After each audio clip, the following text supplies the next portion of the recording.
Smart Talks vous est présenté par Circle, powered by Square.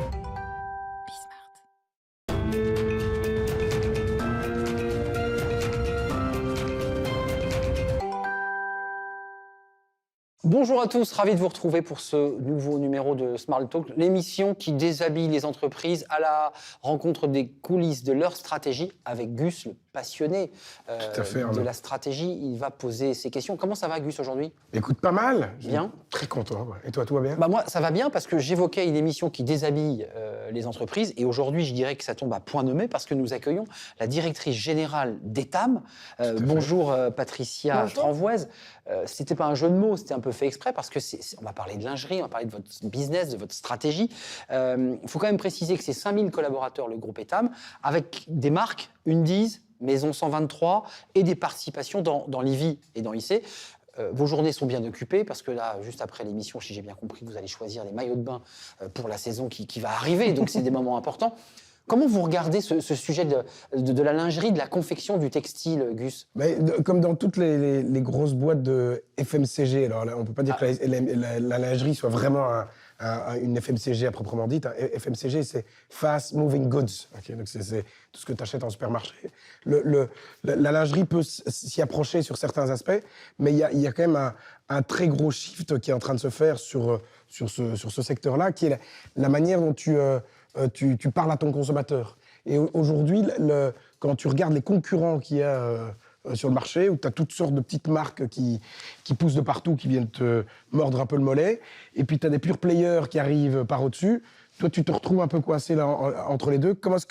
Est-ce que ça, c'est quelque chose que tu ressens ? Est-ce que vous sentez ça au niveau des chiffres, en se disant, tiens, on sent qu'on est en train de se faire manger un peu le mollet par en dessous par des petites marques un peu bobos qui sont très locales mais qui fonctionnent pas mal, et des pure players qui arrivent avec leurs produits blancs pour essayer d'étouffer un peu le marché. C'est quelque chose que tu sens à les chiffres ou pas trop ? Alors, manger le mollet, peut-être pas, mais effectivement, en fait, en tout cas, c'est fast moving, ça c'est très clair. C'est un marché qui bouge énormément, et ce qui est très intéressant, c'est qu'il y a pas mal de petites marques qui arrivent avec des propositions qui sont intéressantes et qui nous forcent à aller toujours de l'avant.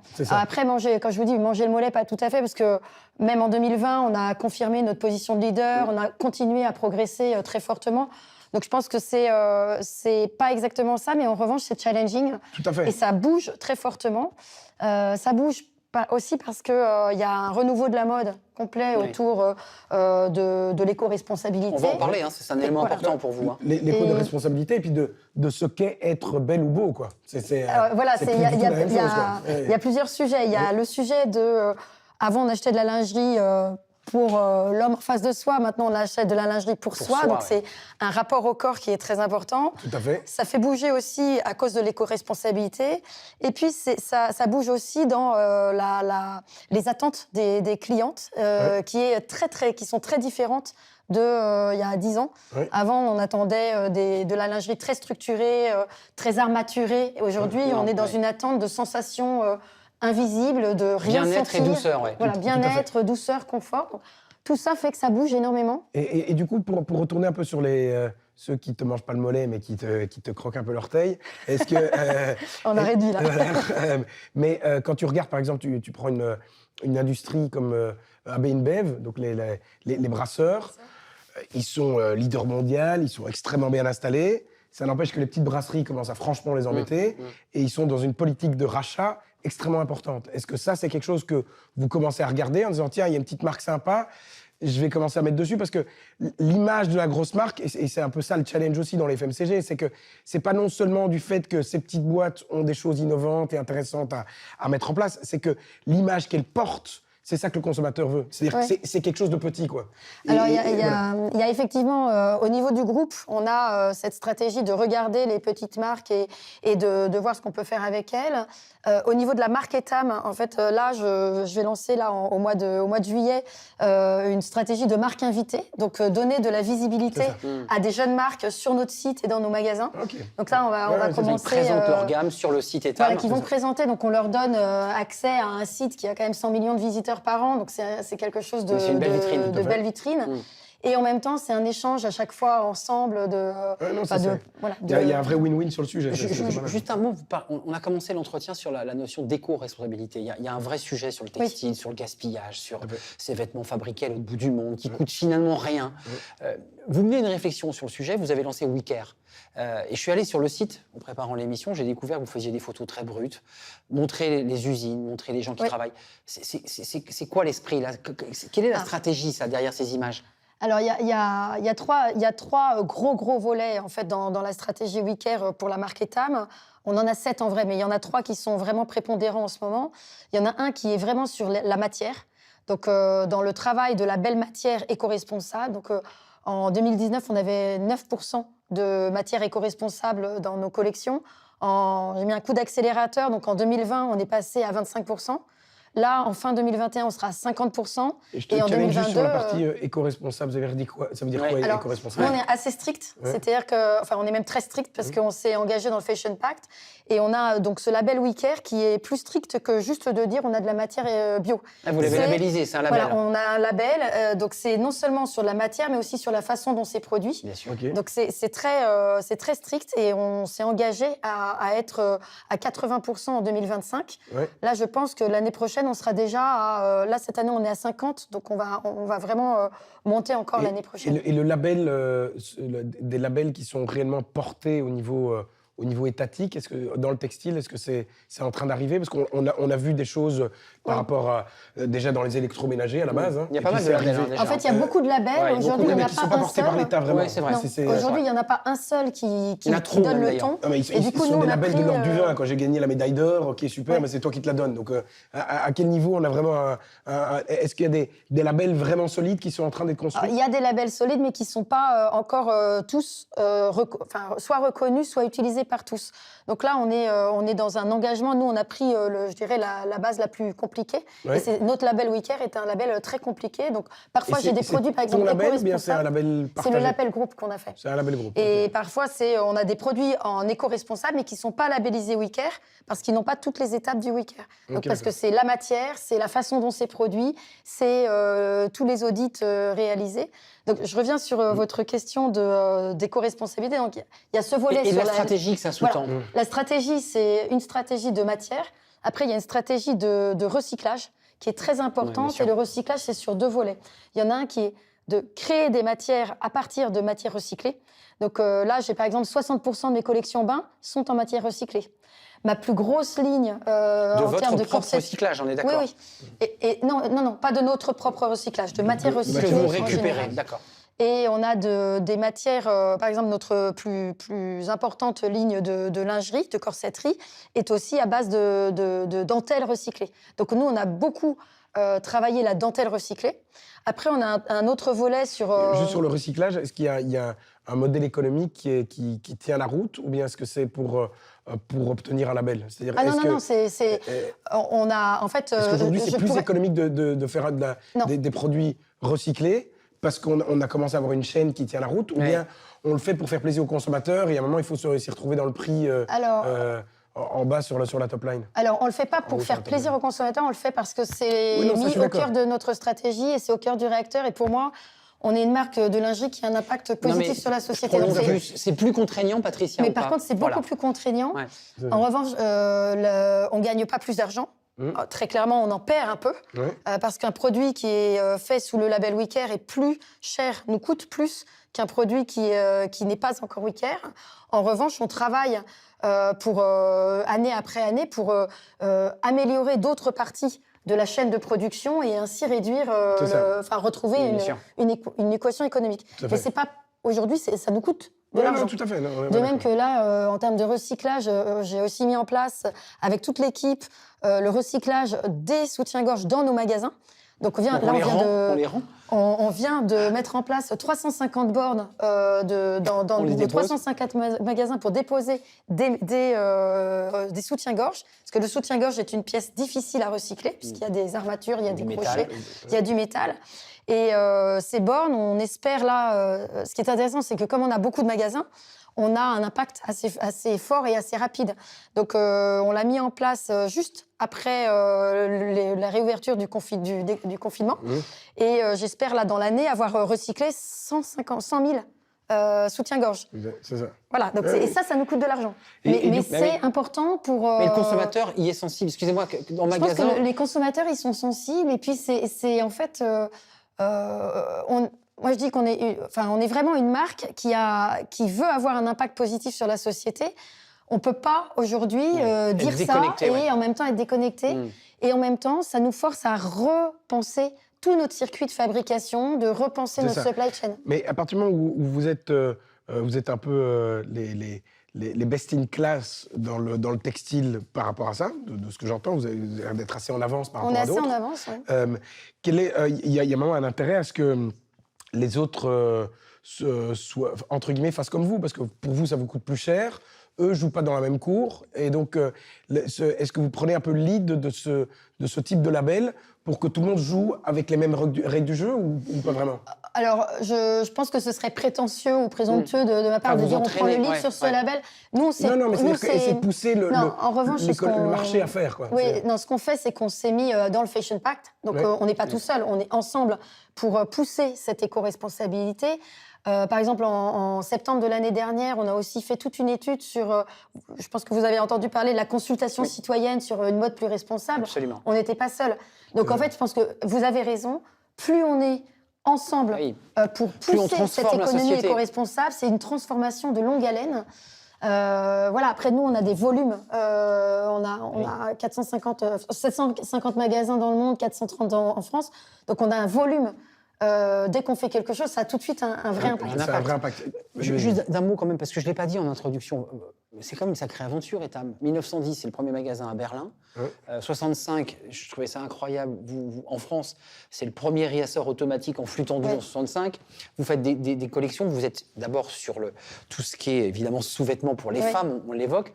Et il y a votre patron, Laurent Milchior, qui dit cette phrase: transformer une société demande de se mettre en danger.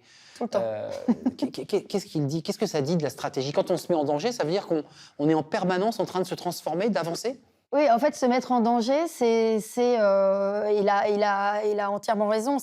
On est dans une société très entrepreneur, vraiment avec un esprit entrepreneur. Donc, se mettre en danger, c'est dans sa tête et dans ses mots, c'est on essaye, on tente. On n'arrête pas de faire bouger nos lignes. Face à vous, c'est Zara et H&M quand même. Il y a H&M et Zara quand même en face. Oui, mais c'est costaud quand même. On est obligé. C'est-à-dire qu'on est toujours en mouvement. Et se mettre en danger, c'est savoir prendre des décisions sans savoir exactement ce qui va nous arriver. Et c'est ce qui nous rend finalement très agiles, très flexibles. Et c'est vrai qu'Etam est une marque très innovante, pas seulement dans ses produits, mais aussi dans le digital. On a été une des marques les plus innovantes et on l'est encore. On est toujours en train d'apporter des choses nouvelles.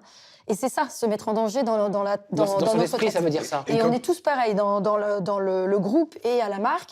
On a cet esprit frondeur, entrepreneur, d'essayer. Et essayer, ça veut dire aussi réussir, mais ça veut dire aussi avoir des échecs et rebondir dessus. Mais c'est très, très important. On est toujours en mouvement. Et sur l'aspect de... Tu parlais des magasins tout à l'heure. Vous avez combien? 450 magasins? 430 magasins en France et 750 dans le monde. Et 750 dans le monde. Il y a certaines industries qui font des petits marches arrière sur le physique. Beaucoup moins que ce qu'on pourrait l'imaginer, parce que le physique reste extrêmement important. C'est quoi la vision d'Etam sur le sujet? Alors, ma vision, c'est que là, aujourd'hui, on est à 80-20. 80% en physique et 20% en digital. Notre vision avec Laurent, c'est d'aller vers du 35-40. Mais c'est surtout que moi, je crois fondamentalement au retail physique. En revanche, il faut le transformer. Et ce retail physique, il doit avoir... une expérience. Voilà, il faut créer une expérience. Et finalement, il faut avoir la même fluidité et la même exigence de qualité, d'expérience en magasin que ce qu'on a sur Internet. Et c'est ça qui est très intéressant, c'est que le digital et cet esprit de tout de suite, maintenant, parfaitement... Oui. doit arriver en magasin. Et ça nous force à changer nos façons de travailler. Donc là, par exemple, on vient de déployer avec toutes mes équipes la RFID dans tous nos magasins. ce qui va nous aider à normalement avoir un ajustement de stock. Oui, c'est pour ça que j'évoquais en 65, le réassort en flux tendu. Du réassort en flux tendu, Ah oui. c'est des très gros investissements. Et je vous parlais tout à l'heure de cette stratégie omnicanal. Au-delà du digital, c'est vraiment l'omnicanal qui est important. C'est les deux mêlés, quoi, parce en fait. Parce que la cliente et vous-même, hein, quelle que soit la personne... Nous sommes clients pour acheter... Voilà. J'espère que vous êtes client d'Etam aussi. Mais la cliente et le client passent sans arrêt du site pour préparer son achat, au magasin pour acheter, essayer, trouver quelque chose, un conseil, et ça, tu le vois dans tes chiffres? Ah ben nous, on le voit très bien. En fait, on a l'indice ROPO, donc c'est Research Online, Purchase Offline. Ouais. Et ça, on le voit très bien. C'est un va-et-vient entre le téléphone portable et c'est un va-et-vient entre les deux. Parce qu'on a aussi des gens qui vont en magasin, qui essayent en magasin, qui le regardent, et puis qui finalement vont aller acheter tranquillement à la maison. Donc c'est un va-et-vient entre les deux. Et aujourd'hui, on a, je dirais qu'on a encore 75% de fonctionnalités, je pense, je dis 75%, c'est peut-être un peu plus, un peu moins, mais l'idée c'est, on a encore une énorme partie de façon de faire le business qui est encore inconnue. Il y a de la marge. Complètement inconnue. L'intelligence artificielle va beaucoup nous aider et l'arrivée du digital dans le monde du retail, c'est extraordinaire. Et donc tes leviers de croissance aujourd'hui, parce que donc il y a un objectif de faire de l'ordre de x2 dans c'est quoi le timing? Dans les 5... dans les gros 5 ans à venir, très bien. Tes gros leviers de croissance, tu en parlais tout à l'heure, c'est l'international, on va y revenir dessus.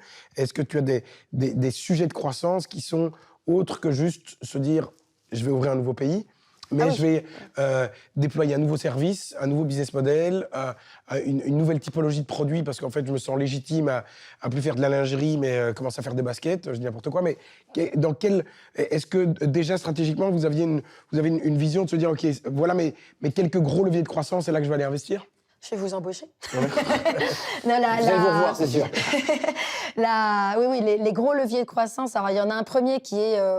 en fait, il faut d'abord travailler la croissance organique, c'est-à-dire tout ce qui existe et comment on le développe. Parce que si on ne fait que de la croissance externe, ça veut dire que le cœur de métier, on le fait moins bien.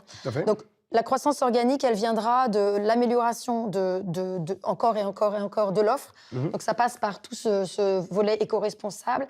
Ça passe par plus de mode aussi. Une gamme qui est encore plus dans l'air du temps, encore plus désirable. Je rappelle votre défilé de mode quand même, parce que ceux qui veulent jeter un œil, il y a eu un défilé de mode magnifique. C'est votre premier défilé, c'était pendant le Covid en plus. Alors, c'est mon premier, mais c'était le 11e pour la marque. Mais pour vous, c'était le premier.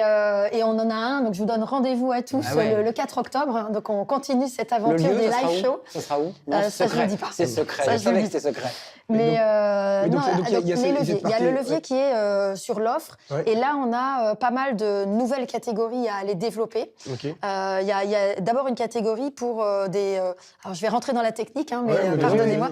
Mais pour les poitrines plus généreuses. Donc là, on lance une gamme cet été. C'est ça, parce que le mannequinat, la notion de la beauté a très fort changé. Là où il fallait et au profit de femmes plus rondes, de femmes... En fait, les sylphides, elles sont toujours là. Sauf qu'on ne montre pas que les sylphides. Mais oui, c'est le débat. Mais les sylphides ont toujours été là, elles sont toujours là, et on a en revanche un marché de femmes avec des poitrines plus généreuses qui s'étend. C'est-à-dire que les jeunes femmes ont des poitrines plus généreuses, donc on s'adapte. Et c'est vrai que là, on lance toute une gamme extraordinaire de EFG, donc des gros bonnets, ce qu'on appelle les gros bonnets, mais c'est vraiment très beau.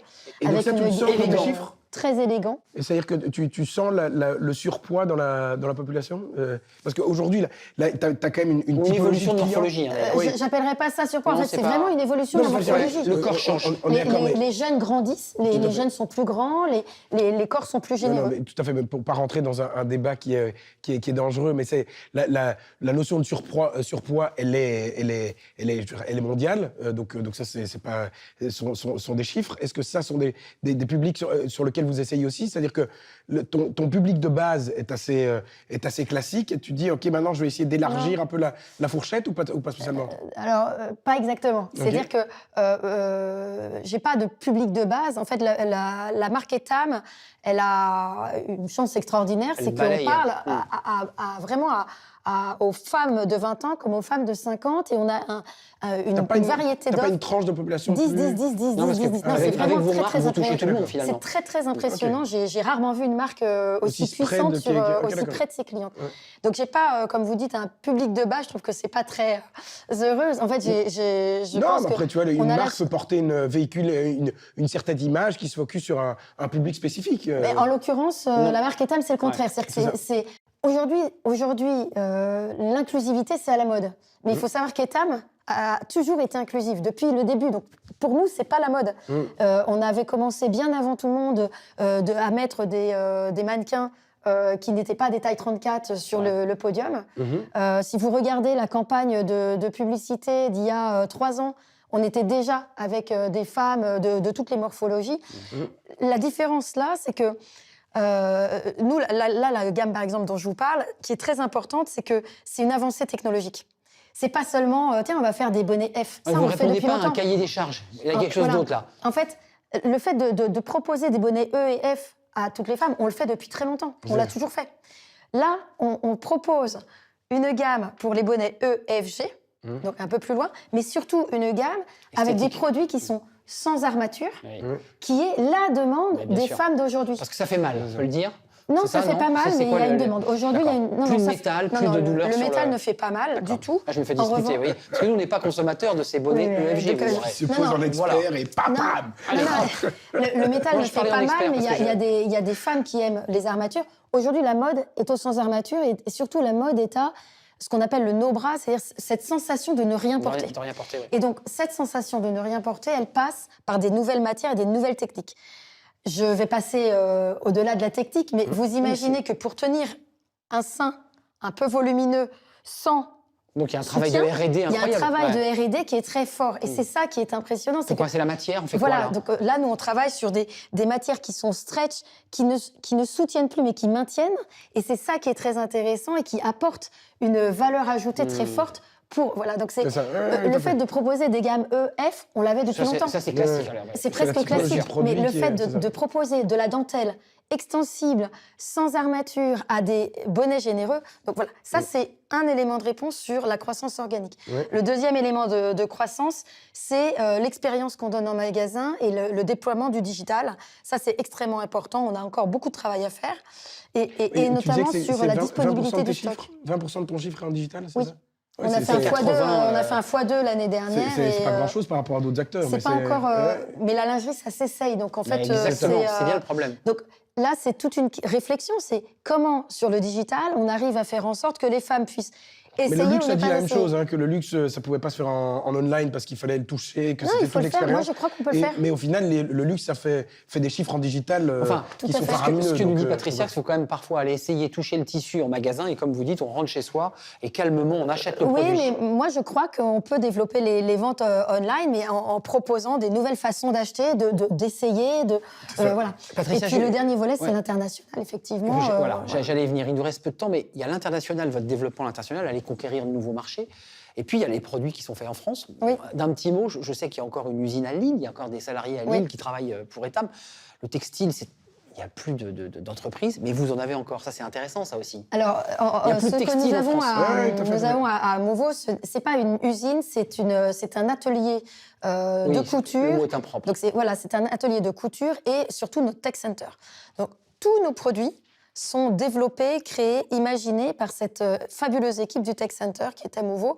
Et c'est eux qui dessinent, et c'est là où je parle d'innovation technologique. C'est là où c'est fait le bonnet. Là, on a un savoir-faire qui est extraordinaire. Et c'est là qu'on crée tout ce qui est compliqué. Donc, tous nos produits sont créés là. Et ensuite, c'est partagé avec nos différentes usines à travers le monde. Donc ça, c'est pour la partie technique. Et quand tu dis à travers le monde, elles sont où principalement tes usines? Alors, principalement, on en a beaucoup en Chine, on en a au Bangladesh, on en a au Vietnam, on en a en Inde, on en a en Turquie, en Tunisie, en Italie. Voilà. Et par rapport à ton... Je vais juste ajouter, parce qu'on a fait un projet transparence qui est extraordinaire, et on est assez pionnier sur le domaine, c'est que là, aujourd'hui, si vous allez sur le site internet ou en magasin, vous verrez un QR code sur nos magasins. Je voulais l'évoquer, vous scannez, Et vous êtes tombé directement sur une vidéo qui vous montre La fameuse vidéo. la ligne de production sur laquelle votre produit a été fait. Ok. Donc, si vous voulez voir où le produit, où ce joli pull a été fait, ce pantalon, ou ce que je porte en Source au plus dessous. près, presque le nom du salarié qui a... Et on a 80% aujourd'hui qui est mis en ligne et ce sera 100% d'ici la fin Les de gens l'année. y vont, juste parce que Patricia, le QR code, ça avait un peu disparu. Bon, le Covid l'a remis au On goût du jour. a c'est pas encore très connu, mais les gens commencent à y aller. Tiens, je vais aller Est-ce que voir. Et ce nous, on genre est de très trucs fiers que de vous faire. imposez, ce genre de choses-là que vous imposez, est-ce que c'est parce que vous avez essayé de prendre de l'avance par rapport à une exigence du consommateur qui va arriver? Est-ce que c'est quoi l'intérêt d'avoir ce niveau de transparence-là? Pourquoi est-ce que vous l'imposez? En fait, c'est... Vous avez peur du bad buzz? Non, c'est une conviction profonde. C'est-à-dire que... Ouais, c'est une éthique. Oui, mais je suis d'accord avec toi, la conviction profonde, je suis d'accord avec toi, mais le fait de venir donner la vidéo de la ligne où ça a été fait, il n'y aurait pas besoin de le faire s'il n'y avait pas eu des catastrophes avant. C'est qu'il y a un moment où il faut, on le fait on parce n'est pas qu'il faut obligé d'aller jusque-là. Oui, On pourrait, en fait, je pourrais tout simplement vous dire, voilà, le produit a été fait là, ou juste avoir ce qu'on a déjà chez nous, tout le sourcing et tout le Et là, le vous allez tracking. plus loin encore. Là, on va plus loin parce qu'en fait, on pense que pour les consommatrices, c'est quelque chose d'intéressant. Maintenant, celles qui sont intéressées y vont, celles que ça n'intéresse pas n'y vont pas. C'est au choix. Mais au moins, Vous offrez la possibilité on de le offre faire. la possibilité de le faire et c'est une conviction. Ouais. Voilà, Et on tu fait crois que pas tout l'industrie par... va aller l'industrie de manière générale va aller sur ce niveau de transparence jusqu'au bout? Je pense que ça dépendra des marques et de l'engagement. Mais, En fait, vous savez, on peut pouvez faire les envie. choses sous contrainte, on peut les faire par conviction ou par envie. Bien sûr. Ouais. Avec Laurent, on est très convaincus et on a beaucoup d'envie. Donc ça, c'est un projet vraiment prioritaire et qu'on a mis en avant. C'est pas facile à faire. Et c'est vrai qu'on fait... voilà, c'est une conviction. C'est ça. Et alors sur Un dernier mot, ouais, Gus. juste pour terminer sur l'international, c'est quoi les pays où Etam a une légitimité de pouvoir aller s'installer? D'ailleurs, vous y allez avec la marque Etam? Oui, on a 55 pays et c'est vrai que c'est un gros axe de déploiement. Donc, dans notre idée, c'est effectivement de continuer la croissance très forte en Espagne, en Russie, en Belgique, en Suisse, donc dans nos pays européens. Et la Et marque on a un Etam est gros reconnue travail là-dedans? là en Chine. Donc, on vient de relancer, de lancer la marque Etam en Des Chine. magasins? Non, pour l'instant, on est digital et l'idée, c'est d'aller regarder le retail, mais un peu plus tard. Et on vient de relancer la marque en Arabie Saoudite. Donc, on va déployer aussi sur le Moyen-Orient la marque Etam. Et on est aussi dans un projet de joint venture au Mexique. On a une belle présence en Amérique latine. Donc, on est un peu sur tous les Et continents. c'est chaque fois avec la marque Etam qui est légitime pour aller dans ces pays. Il y a une ouais. L'image de la il y a des- France il y a aussi, des- peut-être? Il y a la marque Etam et l'idée, en fait, c'est d'avoir cette lingerie qui est joyeuse avec ce petit touch parisien, français. C'est ça. Cette sexiness à la française qui est en même temps sexy, naturelle et qui est très à nous, en fait. C'est ça, ok. Merci, c'était un vrai plaisir comme je le disais au début de l'émission, de déshabiller cette entreprise. à Etam, fait. bah oui, ça vous fait sourire, mais on a Ouais. beaucoup parlé de Bonnet D, de Bonnet F, de votre stratégie. Merci à Gus. On se Merci retrouve beaucoup. évidemment très bientôt. À Merci très à Patricia Tranvoise, vous êtes la DG d'Etam. Merci d'être venue nous éclairer. On a beaucoup parlé évidemment de lingerie et de la stratégie de cette entreprise, cette belle entreprise française. On se retrouve bientôt. À très bientôt, Gus, Arnaud, c'est tout à fait. un vrai plaisir. Merci à vous, Plaisir merci de votre partagé. fidélité. Merci beaucoup. Allez. Merci Patricia, et puis on se retrouve évidemment très bientôt pour un prochain numéro de Smart Talks. Bye bye. Smart Talks vous a été présenté par Circle, powered by Square.